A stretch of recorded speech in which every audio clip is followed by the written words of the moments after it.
On parle de la formation et donc on l'a dit dans les différents films, il y a de la place pour les jeunes. Les jeunes, ils sont avec nous déjà juste à côté. On va leur demander de venir nous rejoindre ici sur scène. Ils viennent de différents organismes. Bonjour, bonjour. Il y a le lycée Fraissinet, il y a le lycée Sacré-Cœur, et puis il y a les jeunes du CFA du bâtiment des Côtes d'Armor qui sont avec nous également. Voilà, installez-vous tranquillement.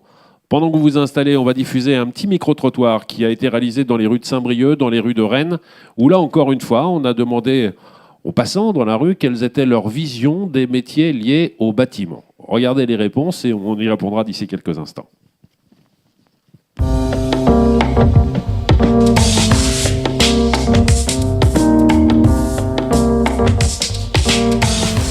Oh, c'est compliqué ça comme question.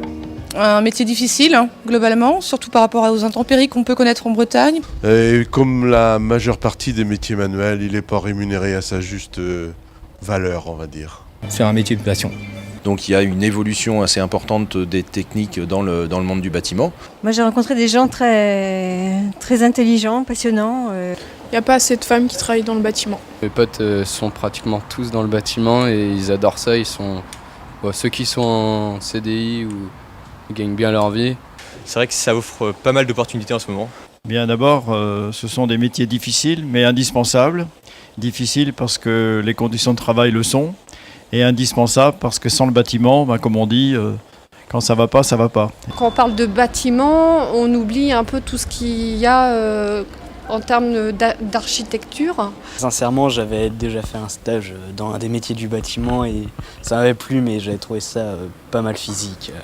Mais moi, je vois bien que ça l'intéresse tous les trucs techniques, donc s'il a envie d'aller faire un peu plus que du petit bricolage de maison et construire un vrai, ça me poserait aucun souci.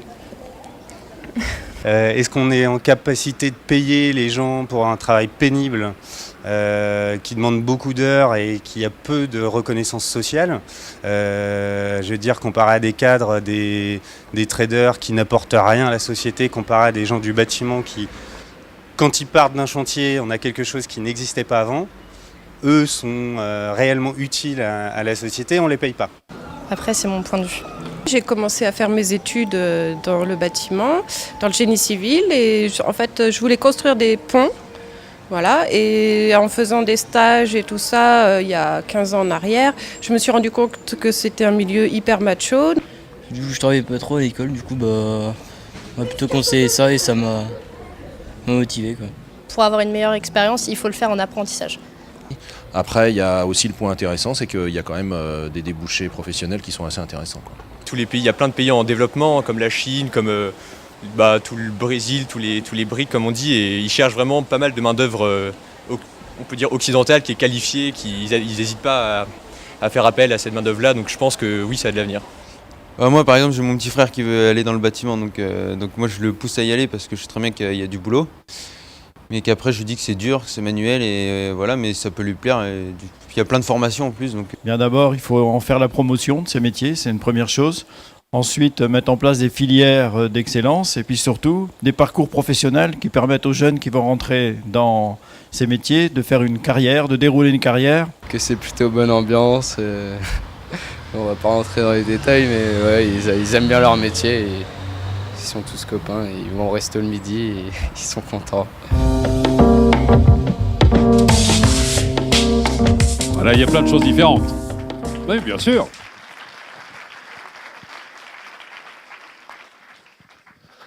Alors j'imagine que dans l'eau, il y en a certains à qui on a dit « Tiens, c'est toi qui vas prendre la parole, c'est toi qui iras parler, c'est toi... » Est-ce que quelqu'un doit logiquement représenter ses petits camarades? Logiquement, on m'a dit qu'il y a 2-3 élèves qui allaient logiquement prendre la parole. Si personne ne se présente, je vais aller au pif. Alors, fais-moi des malins. Dans un premier temps, est-ce que dans toute l'assemblée qui se trouve sur cette scène, il y en a certains qui envisagent de travailler dans les métiers du bâtiment? Levez la main, comme ça on vous identifie plus facilement. Mais levez-la bien, voilà. Il y a de la main-d'œuvre. Il y a de la main-d'œuvre. Bon alors, tu as levé la main le premier. Déjà, dans un premier temps, c'était courageux de ta part et ça mérite quelques applaudissements de la foule en délire. Toi, tu es à quel lycée? Moi, je suis au lycée Fraissinet, à Saint-Brieuc. Et toi, tu envisages de travailler dans les métiers du bâtiment? Tu as de la famille qui travaille déjà dans cet univers? Non, je n'ai pas de famille qui travaille dedans, mais j'envisage, oui. Tu voudrais faire quoi idéalement? Travailler dans les énergies renouvelables. Et tout ce qui est installation, tout ça. Comment tu as découvert cet univers? Est-ce que tu es déjà allé en entreprise? Est-ce que tu as des gens que tu connaissais qui travaillaient dans ce secteur? Je suis en bac Protisec, alors j'ai pu faire des stages de formation. Et du coup, stage après stage, ça m'a plu, quoi. Qu'est-ce qui te motive à aller travailler dans ce secteur? C'est le fait de savoir qu'il y a du boulot, il y a de l'embauche possible, et aujourd'hui, avoir un métier, c'est quand même quelque chose d'important? Oui, tout ça. Et il y a une bonne ambiance aussi. C'est ce qui motive les jeunes aussi. On mange ensemble le midi au resto, hein, c'est ce que disait le gars après. Et puis entre deux parpaings, on boit une bière, c'est ça? Voilà. C'est ça. T'as pas retenu que ça quand même. Non, mais comment on peut... Il y a l'évolution, on voit son travail qui aboutit et on voit la satisfaction des gens au bout qui sont contents d'avoir un produit bien fait. C'est gratifiant, t'es utile pour la société, à la différence des traders. Vous avez compris, ça sert à rien les traders, hein. Il a dit dans le film, révolution. Est-ce qu'il y a d'autres garçons qui voulaient prendre la parole? On se réserve les filles pour après. Il y en a 2-3 qui ont levé la main tout à l'heure, hein. Ça lève un peu moins là maintenant? Si, toi, tu avais levé la main, il me semble. Hein. Tu es au même collège? Au même lycée, je veux dire? Non, je suis au CFA de Plérin, donc je suis en alternance. Et alors, dans les métiers du bâtiment, quel est le métier pour l'instant que tu pratiques? Dans quoi tu es? moi, je suis en bac Protisec, donc en terminale. Donc, c'est les métiers de la plomberie, du chauffage, climatisation. Et voilà. Les plombiers, on m'a dit qu'il n'y en avait pas suffisamment en France. C'est vrai ou pas? Ça manque, les plombiers? Oui, ça manque, oui, tout à fait. Donc, s'il y a des entreprises qui sont là pour embaucher des jeunes apprentis. Il paraît que pour conclure, plombier, c'est bien. On dit toujours c'est le plombier, c'est ça? Oui, c'est bien. Oui, tout à fait. Très bien, super. Alors, mesdemoiselles, t'as pas levé la main, il fallait pas. Voilà, tant pis, ça va tomber sur toi. T'es dans quel lycée? Dans le lycée de Fraissinet. Et alors, toi, tu envisages de travailler dans les métiers du bâtiment ou pas du tout? Je pars dans l'architecture d'intérieur. Qu'est-ce qui t'intéresse? La décoration, d'être manuel, tout ça, quoi. Tu me promets, tu feras pas du damido, quoi. Tu ne mets pas que des autocollants. Tu fais de l'architecture, quoi. D'accord. Est-ce que tu avais déjà de la famille, des parents, des amis qui travaillaient dans cet univers? J'avais mon grand-père, mais il m'a jamais appris, comme il est décédé. Mais ouais, ça m'a toujours passionné parce qu'avec mon grand-père, je bricolais, quoi. Donc, c'est ça qui... Maintenant, ce sont des techniques différentes, des matériaux différents, des réglementations différentes. On l'a évoqué avec la RT 2012 et tout ce qui est en train d'arriver sur le marché aujourd'hui. C'est pas quelque chose qui t'effraie? Au contraire, tu te sens très motivé? Franchement, ouais, parce qu'on n'est pas beaucoup de filles, donc faut aller là-dedans, quoi. Ouais, me regarde pas comme ça va te tomber dessus. Hein. Voilà, c'est pour toi. C'est à ton tour maintenant. Merci à toi. Toi, le même lycée? Pareil. Copine? Ah non, je suis en première. Et Vous n'êtes pas copine?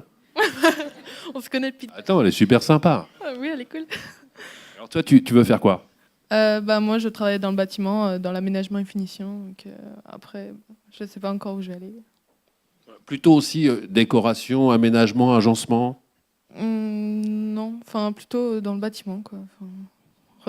On a pu le voir, c'est quand même très très vaste, hein, le bâtiment. Tu préférais en l'occurrence t'occuper de la décoration, choisir les tonalités, aménager une cuisine ou plutôt mettre des parpaings et je sais quoi? Non, repeindre les pièces d'une maison. Ouais.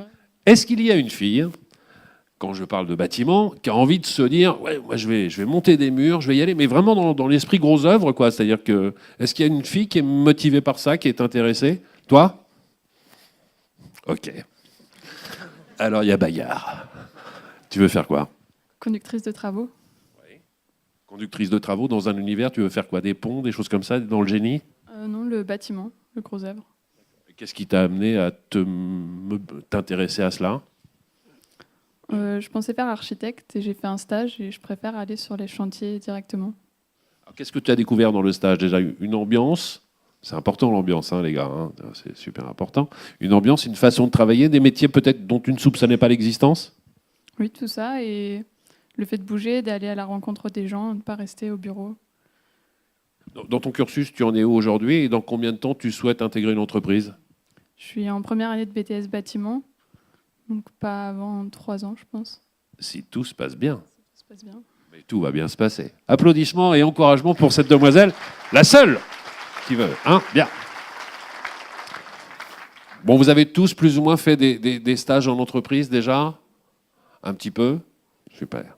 Mais écoutez, j'ai envie que vous restiez là, moi peut-être. Est-ce que c'est pénalisant pour la suite de l'événement? Je ne pense pas. Je ne sais pas si Dominique Poirot est encore là ou pas.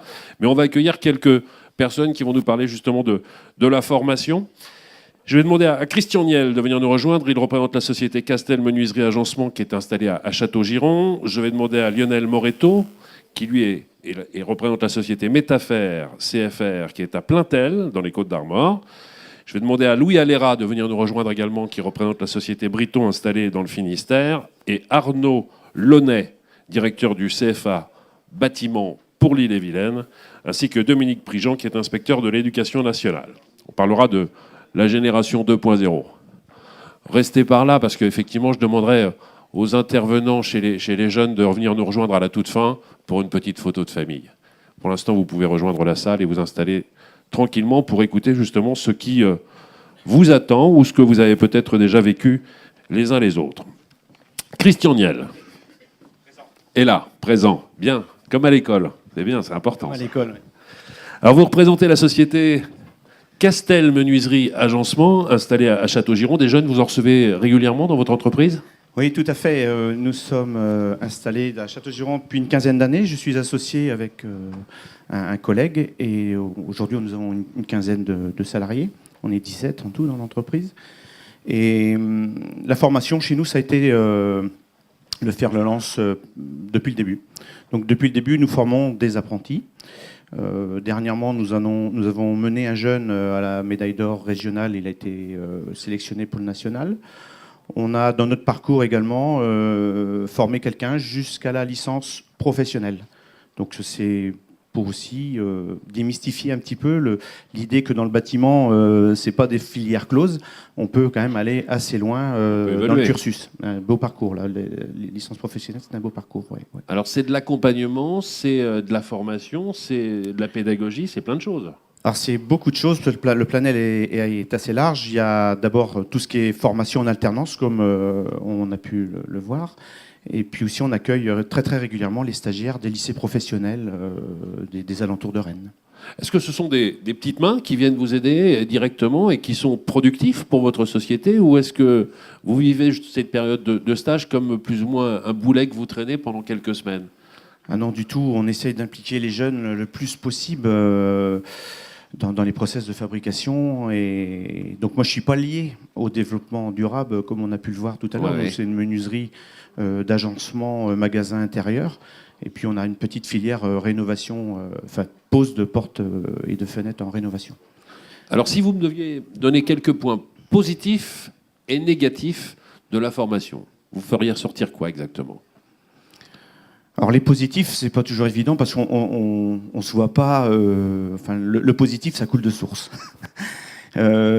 Aujourd'hui, le négatif, par rapport aux stagiaires qu'on accueille en entreprise, ce que je trouve dommage, c'est qu'ils n'ont pas l'acquisition des fondamentaux. Pour moi, les fondamentaux, c'est pas à l'entreprise de réexpliquer un type spécifique de fixation. C'est pas à l'entreprise de réexpliquer une section de bois. C'est pas à l'entreprise d'expliquer tout ça. Et je pense que là, tout ce qui est technologie, on va dire ça comme ça, c'est un peu le solfège du bâtiment. Et donc, je pense que ces cours-là, en lycée professionnel et en CFA, sont peut-être un petit peu à revoir dans le sens où il ne faut pas faire un cours magistral de théorie, mais plutôt d'expérimentation. Voir comment une cheville réagit dans tel ou tel matériau.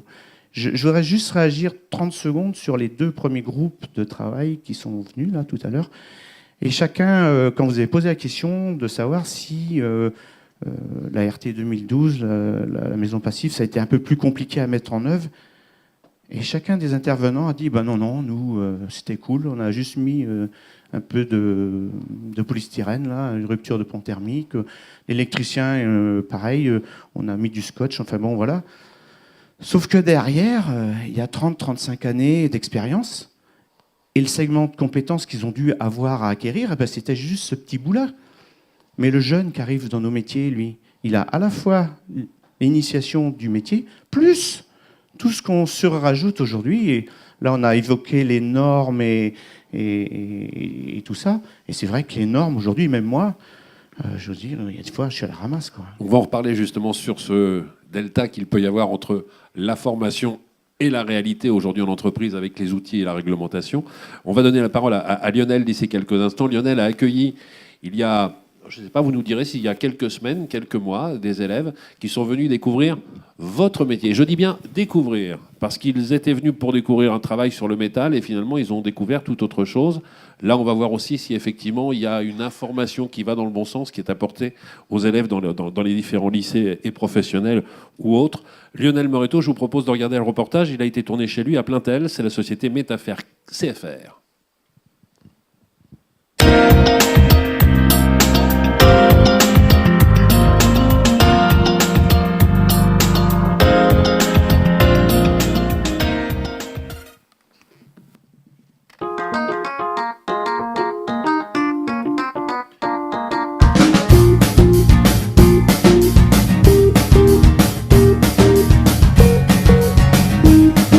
La Fédération du bâtiment au niveau national organise tous les ans les coulisses du bâtiment, c'est la 11e édition. Et cette année, c'est la première année où on ouvre un atelier, donc c'est pas un chantier, c'est la visite d'un atelier. Et on a choisi Lionel Moreto et l'atelier Métafer à Plaintel.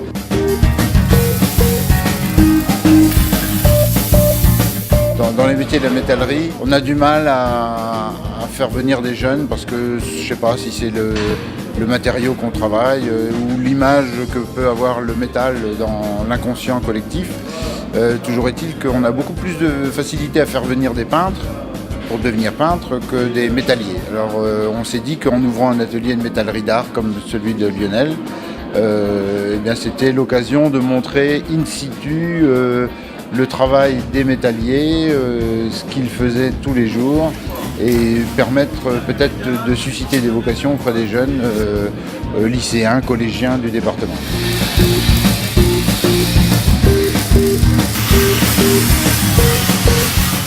Par manque de jeunes à aller dans notre métier, en formation, en alternance, de nombreux CFA ont fermé leur atelier.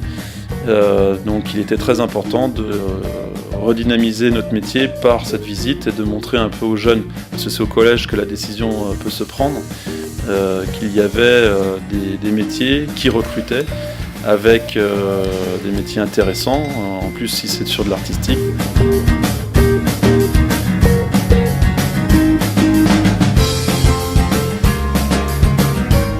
Je remercie le CFA de Plérin d'être venu avec des jeunes en apprentissage pour nous donner un coup de main, pour diriger et donner des explications aux jeunes qui sont venus visiter l'entreprise. Je remercie la Fédération du bâtiment pour nous avoir permis justement à faire découvrir ce métier lors des coulisses du bâtiment.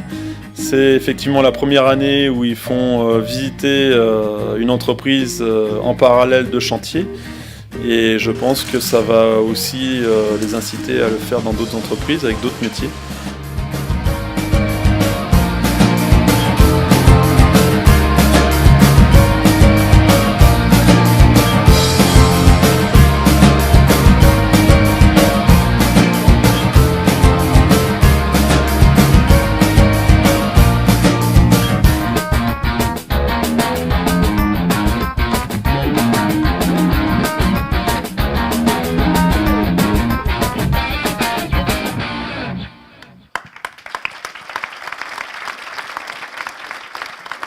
Alors Lionel, votre regard sur cette journée passée avec tous les élèves qui sont venus vous voir? Alors, je tiens déjà à dire qu'avant formation, il y a information. Hein, donc c'était très important pour nous de faire cette journée parce que ça fait des années qu'on a énormément de mal à recruter des jeunes dans notre métier et de les inciter même à aller faire des formations en alternance. Et je ne voyais que dans cette manière de procéder pour vraiment leur montrer notre métier, dans le concret, vraiment dans le concret. Avec des clips, hein, tout ça c'est assez intéressant, mais fallait vraiment qu'ils sentent l'odeur, qu'ils entendent le bruit, qui voient le. Quand on les dit gars. dans l'esprit collectif, je travaille dans la métallerie, qu'est-ce que les gens voient? Alors, il y a beaucoup de légendes urbaines. C'est un métier sale, lourd. J'ai même entendu des choses assez incroyables comme la soudure rend impuissant. Et alors? Pour information, j'ai 4 gamins. Non, voilà, il y a tout un tas de choses. Et puis, alors il faut dire, c'est vrai quand même, parce que ça fait 25 ans que je suis dans le 26 ans, pardon, que je suis dans le métier. Ouais, je vais me lâcher. Ouais. Je sais pas qui a écrit ça. C'est un métier qui a évolué, qui a beaucoup évolué. Moi, quand j'ai démarré, c'est vrai qu'on portait vraiment des charges lourdes, qu'il y avait beaucoup de complications pour la mise en œuvre des ouvrages. Il n'y avait pas toute la réglementation qu'on a à l'heure actuelle au niveau du Code du travail. Il y en avait déjà, mais elle a été beaucoup moins draconienne. Mais ça a énormément évolué. Donc, dans le... Excusez-moi, décidément. Téléphone. Voilà. Un message, un SMS. Et là, ça va être pour vous directement. Hop, voilà. Donc, en fait, ça a énormément évolué. On a adapté les ateliers, effectivement, à la porte des charges. On a amené des conditions de travail. Je pense qu'il faut venir voir les ateliers de maintenant, quand même, avant de se faire une opinion erronée. On est énormément suivi. Moi, j'ai mobilisé aussi beaucoup de choses, comme par exemple avec la CRAM, on a fait on a fait un contrat avec eux au niveau des qualités de travail. Voilà, comme tous les autres métiers, hein, je parle de la métallerie, mais le gros œuvre. Bien sûr. Et est-ce que suite à cette journée porte ouverte, il y a des jeunes qui vous ont demandé de faire un stage chez vous? Trop. Alors Bah, c'est là où c'est problématique, c'est-à-dire qu'effectivement, on s'est même aperçu, je m'en doutais un petit peu, hein. Il y a eu beaucoup de jeunes qui étaient arrivés avec une attitude un peu, voilà, je fais mon petit tour. Et puis d'un coup, voilà, ils se sont vraiment intéressés. Ça a été extrêmement profitable même pour l'entreprise, c'est-à-dire que les salariés qui étaient présents, il faut savoir que j'avais des salariés qui étaient normalement en RTT, qui sont venus, pour certains, exprès pour l'occasion, et bien sûr, qui sont vraiment venus pour montrer leur métier. Et qui étaient fiers de le montrer en plus. Et qui étaient très fiers de le montrer. C'est pour ça que je pense qu'il faut vraiment que d'autres entreprises se mettent dans cette dynamique-là. Il y a eu derrière, franchement, on a ressenti pendant un mois et demi, un dynamisme suite à cette journée entre guillemets perdue, bien sûr. qui a été très bénéfique à l'entreprise. Parce que ça rejoint peut-être ce que vous disiez tout à l'heure, et je vais vous donner la parole sur ce sujet, monsieur. C'est qu'avant de parler de formation, il y a information. Alors je rejoins effectivement monsieur Prigent, qui est inspecteur de l'éducation nationale. Est-ce que c'est votre titre exact dans un premier temps? En fait, je suis inspecteur pédagogique régional. D'accord. Donc à ce titre, je m'occupe des filières de la technologie collège jusqu'au bac sciences et techniques industrielles et les BTS également. Donc les BTS, notamment les BTS bâtiments. D'accord. Alors on va rester dans cet univers justement des métiers du bâtiment. Est-ce que ce sont des métiers qui aujourd'hui sont bien connus par les jeunes dans le cadre des conseillers d'orientation qui peuvent leur expliquer ce qu'on peut faire dans la vie et quels sont les différents métiers? Les conseillers d'orientation sont un des maillons effectivement importants de la chaîne d'information et de sensibilisation des jeunes. Mais je rebondis sur ce qui vient d'être dit là, sur cette interaction école-entreprise, où le fait que les jeunes puissent participer et puis rencontrer les entreprises. Alors, bien avant les stages proprement dit, il y a ce que l'on peut faire en collège, et le programme de technologie en collège fait la part belle au métier du bâtiment, puisque le programme de 5e, il s'intitule Habitat et Ouvrage.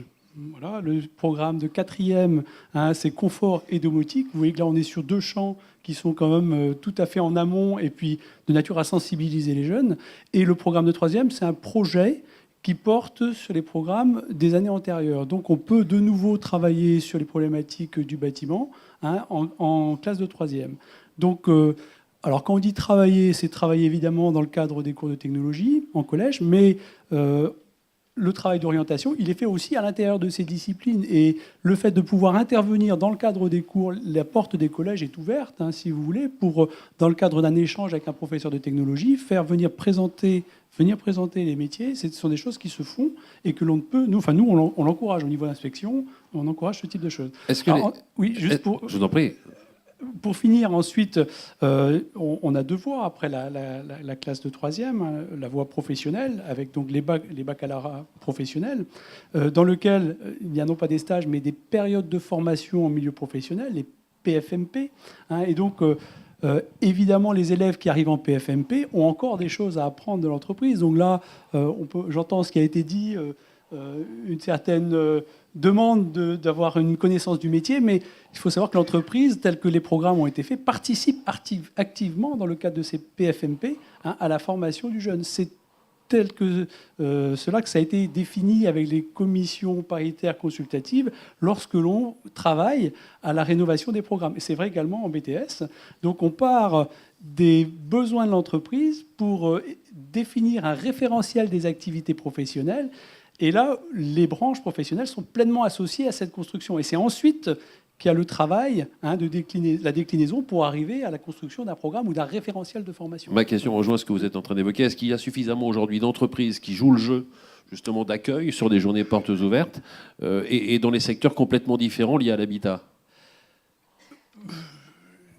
Oui, les entreprises jouent ce rôle. Et effectivement, il se passe de nombreuses expériences vertueuses, mais on ne peut qu'encourager à ce qu'il y en ait encore plus. Bien sûr. Et les moyens que vous donne l'Éducation nationale pour emmener justement les élèves, les lycéens, les collégiens vers les entreprises sont suffisamment importants ?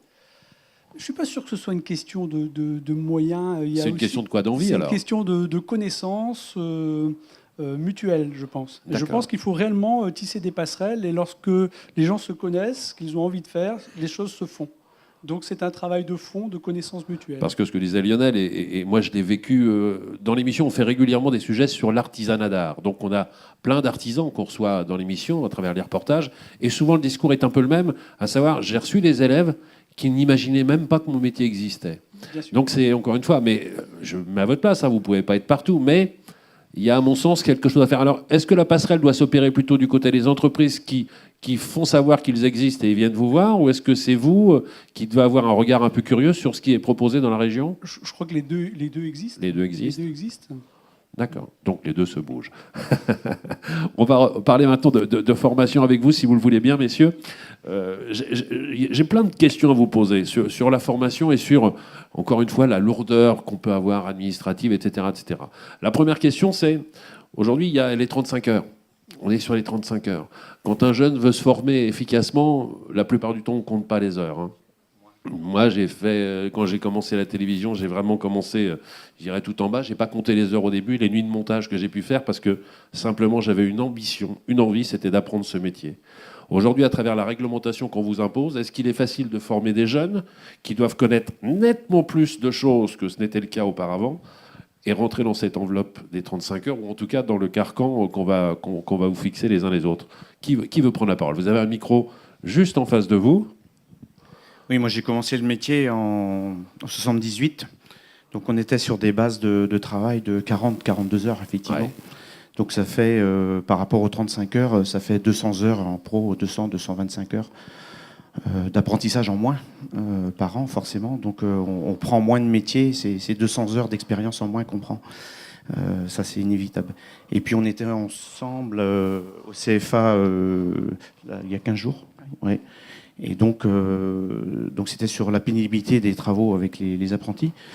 Et c'est vrai qu'on a une législation qui se durcit de plus en plus, avec une réglementation qui devient de plus en plus draconienne, comme tu disais, quoi, parce que voilà, c'est pas du tout évident pour les entreprises.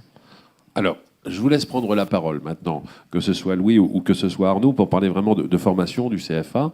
Est-ce qu'aujourd'hui, vous sentez une vraie motivation chez les jeunes dans ces métiers ? Alors je pense que l'enthousiasme, il est là, la preuve, hein, tous ces jeunes qui étaient derrière nous tout à l'heure le prouvent. Les métiers du bâtiment attirent et proposent de toute façon des débouchés qui sont de fait des solutions intéressantes pour les jeunes qui viennent vers nous.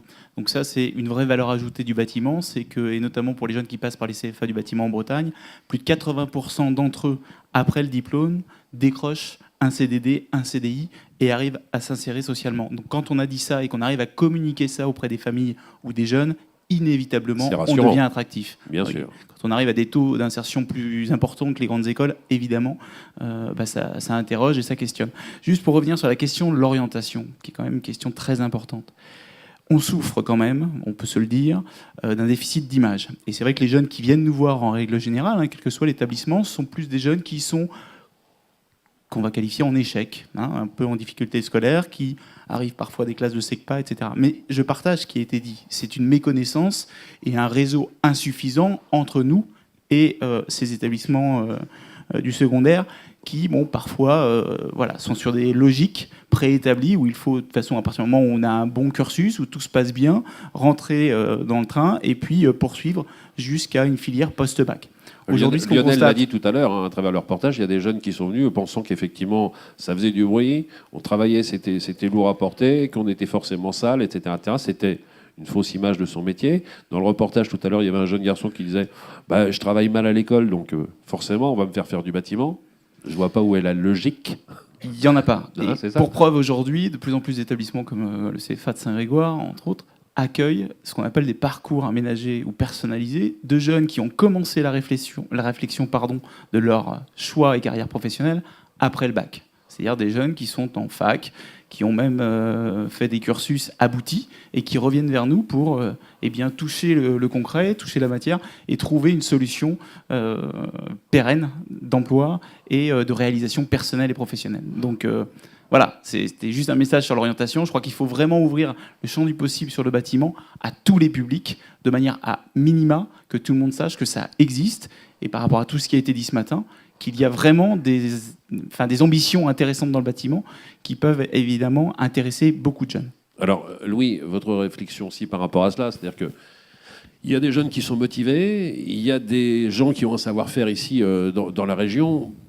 Pour autant, ce n'est pas forcément le monde des bisounours. Aujourd'hui, essayer de trouver des entreprises qui font le jeu de la formation, est-ce que c'est quelque chose d'aisé de se dire, voilà, je vais prendre sur mon temps de travail pour former un jeune, pendant ce temps-là, je serai moins productif, je vais rentrer un peu moins d'argent dans la société. Ce n'est pas forcément évident. Bon, il est vrai qu'aujourd'hui, on vit quand même une époque difficile et qui dure. Il y a eu en début d'année, là, en février-mars, donc les forums pour les apprentissages et les portes ouvertes. Alors, sur la Bretagne, on n'a pas les mêmes résultats d'un CFA à l'autre suivant les départements. Il y a des zones qui sont, je dirais, un peu plus privilégiées que d'autres. Mais si on fait le constat à fin mars, début avril, sur le nombre de candidatures, donc de candidats avec entreprise, sur certains CFA, on est à l'équivalence de ce qu'il y avait en 2013. Par contre, sur d'autres CFA, on n'est même pas à 50% de l'année 2013. Donc, on sent que de la part des entreprises, il y a un certain frein qui se présente actuellement. Et je pense qu'une partie du frein est liée surtout à un manque d'horizon, manque d'activité à terme. Et quand on sait qu'un apprenti, c'est quand même un investissement, ça coûte. Aujourd'hui, les aides sont quasiment nulles, sinon nulles même pour certaines entreprises au-dessus de 20 personnes. Auparavant, on bénéficiait d'une aide financière de l'ordre de combien ? C'était assez minime, mais quand même, c'était symbolique. Ouais, il y avait, je crois, 4 000, il y avait 4 000 euros à une époque. Bon, après, il y a 2 000, je crois, pour les entreprises de moins de 20 personnes. Bon, comparé au coût réel, comme vous disiez tout à l'heure, c'est-à-dire l'investissement que l'entreprise va mettre, c'est-à-dire notamment le tutorat qu'il faut donc mettre pour avoir un bon résultat, parce qu'il est vrai que s'il y a une partie scolaire, on va dire, qui est importante, tous les B.A.B.A. doivent être appris, la pratique, elle, sur le terrain, elle est quand même, je dirais, très, très importante. Alors, question encore une fois, parce que je vois quelque chose qui évoque ce que j'allais vous demander. Je sais qu'aujourd'hui, lorsque vous êtes instituteur et que vous voulez emmener les élèves en activité extrascolaire, vous leur dites, tiens, on va aller faire de la VARAP aujourd'hui ou ceci ou cela, il y a des freins au niveau de l'éducation nationale parce que c'est un sport dangereux ou ceci ou cela. Aujourd'hui, lorsque vous avez des élèves en formation, qui ne sont pas forcément tous majeurs, j'imagine. Là, il y a un gros Vous êtes frein. confronté, j'imagine, à des machines qui peuvent être dangereuses, que ce soit une scie sauteuse, une perceuse, que sais-je encore. Est-ce que vous avez une certaine liberté par rapport à ça, étant donné que vous êtes dans une formation professionnelle, ou au contraire, est-ce qu'on vous met encore des bâtons dans les roues? Alors, malheureusement, il y a des bâtons dans les roues. C'est-à-dire que la loi, effectivement, interdit certains types de travaux pour les mineurs. Donc, or, 70 à 80% des apprentis sont mineurs, en dessous de 18 ans. Donc, dans les métiers où effectivement on utilise soit des machines dangereuses, soit des positions de travail dangereuses, la loi, théoriquement, donc, autorise à faire une demande de dérogation auprès de l'inspection du travail en vue donc d'utiliser des machines ou de travailler dans des circonstances un peu dangereuses. Et malheureusement aujourd'hui, c'est un refus quasi systématique sur toutes ces demandes. Donc vous recevez un apprenti en entreprise, vous l'envoyez sur chantier et en fin de compte, vous ne pouvez pas lui apprendre le métier, en quelque sorte, parce qu'il va se stabiliser à des tâches au ras du sol, etc. etc.